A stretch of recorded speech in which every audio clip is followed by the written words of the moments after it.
Welcome back. So you've likely seen the headlines and the trickle down to your grocery bills. Inflation is up and just about everything is going to cost more for the time being. So we bring in Professor Dietrich Von Biedenfeld from the University of Houston downtown to discuss this more.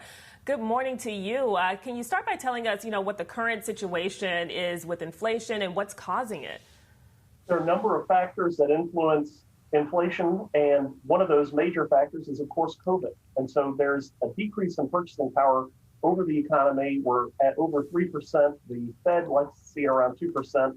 And that's due to a number of shortages. We've seen shortages from lumber to microchips to boba, a very popular ingredient in many of our local beverages. So overall, we've seen reduced supply and continued demand causing an increase in prices and a reduced spending power. And some of that, of course, is due to wages and, of course, the restrictions on manufacturing facilities, repurposed manufacturing facilities, a host of other factors.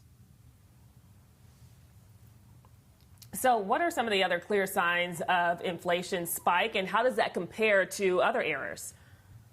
In other eras, we're not seeing anything like pre-depression, so where we've seen this major increase in sort of the valuation of goods, but we are seeing it across a number of industries, including used cars, right? So people trying to find new or used vehicles are seeing the shortage, and you go to a used car lot, particularly again in the region, and you don't see anything. And so that's a very tangible representation of this inflation. We're also seeing it with concerns about hiring employees, and then we're going to prospectively see it for even up to 3 years as a number of facilities become sort of back online, and as we see workers returning and needing things like fuel and other commodities, clothing, to return to work.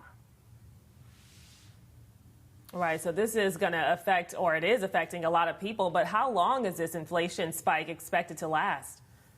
It depends on who you ask. And of course, the Federal Reserve has very rosy projections.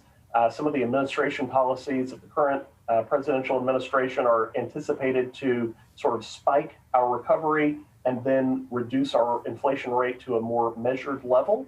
However, if you talk to big box retailers such as Costco or Walmart, their projections are further out. And so that's where I think we're going to look even potentially up to 3 years, probably more realistically around a year and a half of this growth in inflation.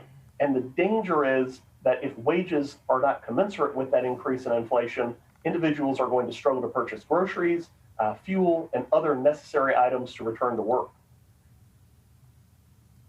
Oh, real quick, do you think more, companies are raising prices more than they need to? I do think there is a bit of that profit maximization.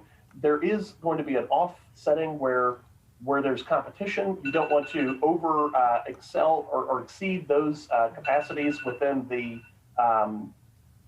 marketplace. So there is that concern, but overall, I think there is going to be a little bit of abuse of that.